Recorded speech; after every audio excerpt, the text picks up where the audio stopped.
Do you believe in like Jesus is God? Do you believe in that? Do you believe in the teachings or? He does. Not anymore, no. Not anymore. Oh no, him not anymore. So what is your belief now? Do you believe in a higher power, a creator? Say again? Do you believe in a higher power, a creator? Something that created the world? No, right now I'm more like an atheist. An atheist? Yes. So can you explain the existence of, or do you think about that question? How do we explain the existence of everything? Where do reality come from? No, I don't have an answer to that. Okay. But do you think there is an answer? Like I could not have an answer for something, but still there is an answer. Do you agree? Yeah. So we would say, for example, that you cannot have something coming from nothing. Say again? You cannot have something coming from nothing. No. Right? So for example, 0 plus 0 plus 0 equals 0. Right? It doesn't matter how many zeros you add, nothingness will never amount to something. Yeah. Right? So we say as Muslims, is if you cannot have something from nothing, this universe around us here has a starting point, and there was no humans at that time. Right? There was, according to science, there was matter and energy. And matter and energy is not a conscious being, that it has agencies that acts. Therefore, it requires an external thing to bring it into existence.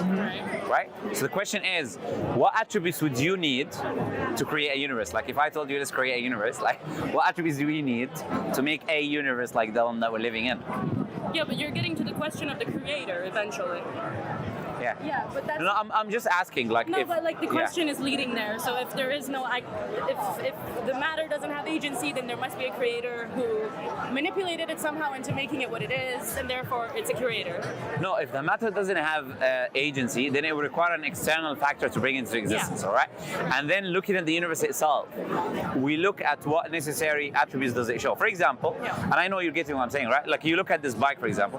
Say it requires certain things. It requires plastic, it requires metal. Require knowledge of language to create it, a level of intelligence, assembly of material. Okay, these are attributes to bring something into existence. I'm saying we can apply the same reasoning to the universe because the universe cannot exist otherwise. By necessity, you need to have these things in order for you to bring the universe into existence, right? So without calling it God, because some people are not comfortable calling it God, whatever you want to call it, right? The name does not matter. I'm saying, what necessary attributes do you require to bring a universe into existence is the question. Right. I'm not gonna name the attributes. I think there's a lot of some. No, but oh, okay, you can tell me what you want to say. Me, of course, for me, it's a matter of I think there are much more qualified people to get into this topic. All right, okay. However, all right. other than me. I mean. No, it's all right. Of course, I respect that. Well, I think I'll tell you something. However, my point being that for me to make the judgment that because I don't have the answer to something, that I must believe in a certain religion and by extension a certain God is such a massive jump. Because even if I were to say that there may be a creator, let's say that we can all be agnostic or even believing in a creator, but not a particular religion, because what is to say that all the other religions are false, which is an argument that has been presented numerous times by Richard Dawkins and the like. So for me to say, because the variables that we see in the universe lead us to believe that there may be a creator because of the way that these variables are acting, then therefore we must believe in a certain God and a certain religion is such a massive jump that that's just not something that I can do, and it's not something that I've ever been able to subscribe to.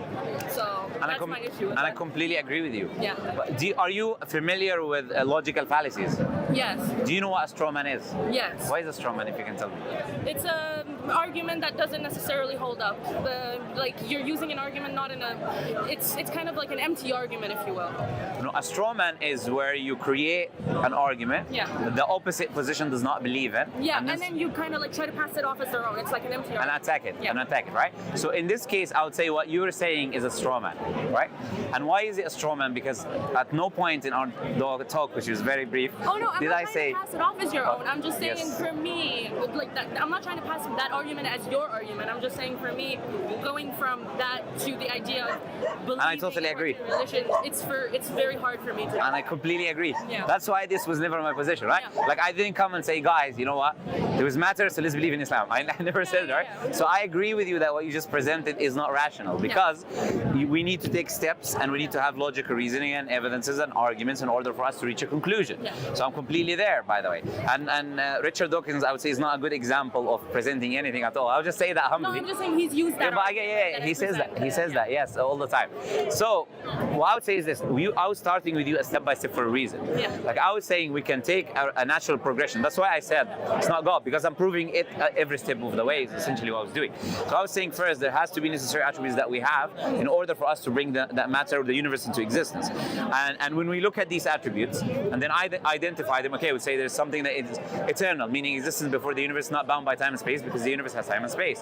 Has a level of knowledge because there's a set of rules in the universe. There's gravitational laws, etc. Has power because energy. Every atom of the universe, if you split it, you have a nuclear explosion from the amount of energy compressed, and the whole universe is energy. So imagine how much energy you need, right?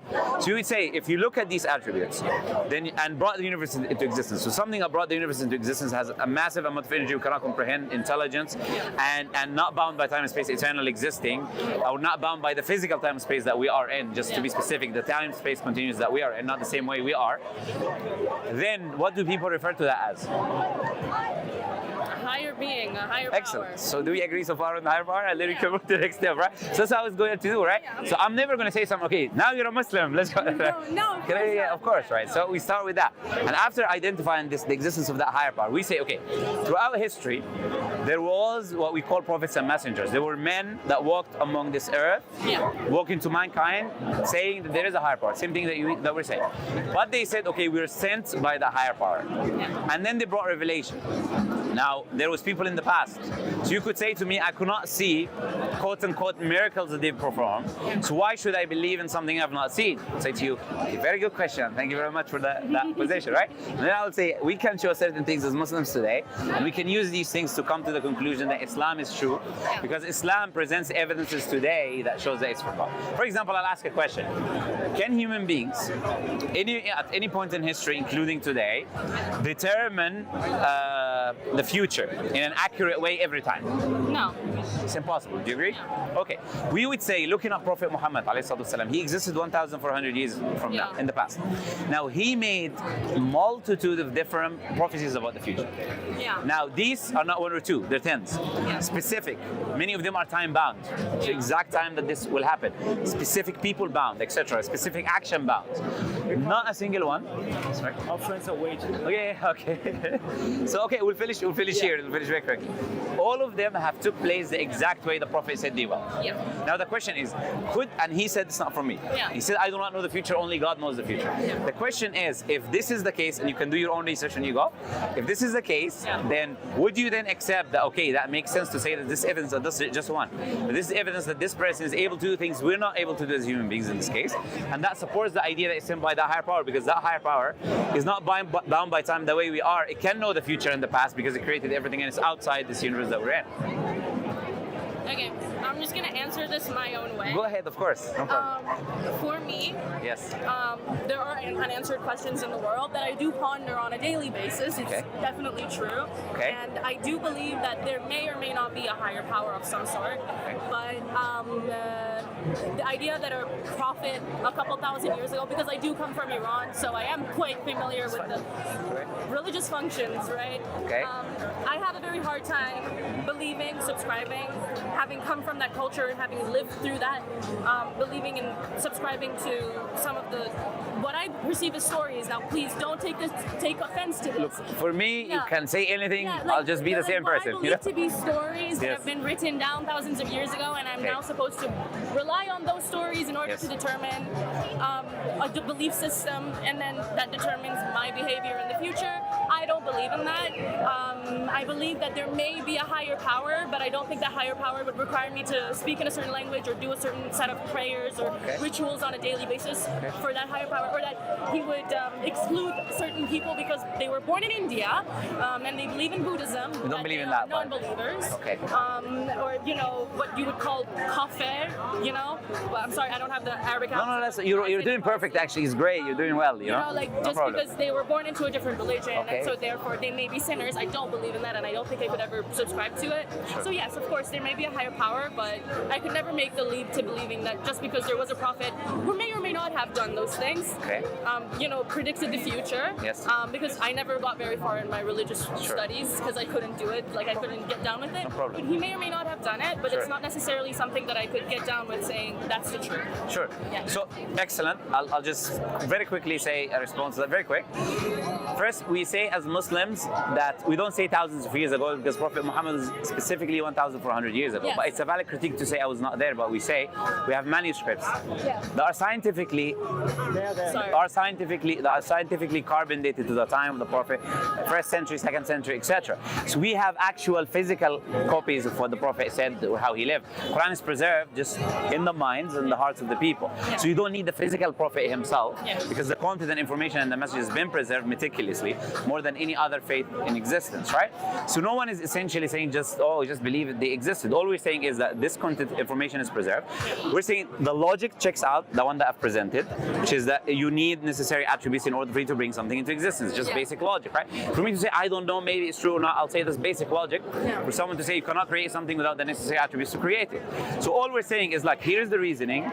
Evidences are there. You can ask me for manuscripts. I can give you the names of the manuscripts if you like, right? Birmingham manuscript, top copy manuscript, Sana'a manuscript, which is 15,000 copies, right? Go to 950 different Qur'ans, right? And they're investigated by non-Muslim scholars, right? And I can give you the names, the books they wrote. They tell you this is the same exact information. You have no reason to say this is not Muslims, right? So when we say the Prophet said X, we actually have physical evidence as well as memorized evidence showing that these statements were made at that time. And we can see them happening today.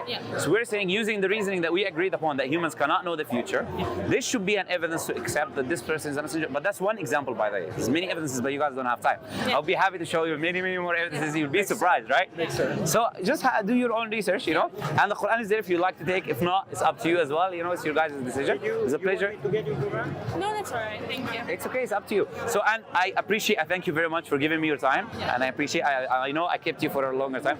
So on my behalf, please, if you could apologize to them for keeping you. Thank you guys for your time. Thank you. Appreciate it. Nice talking to you. See you.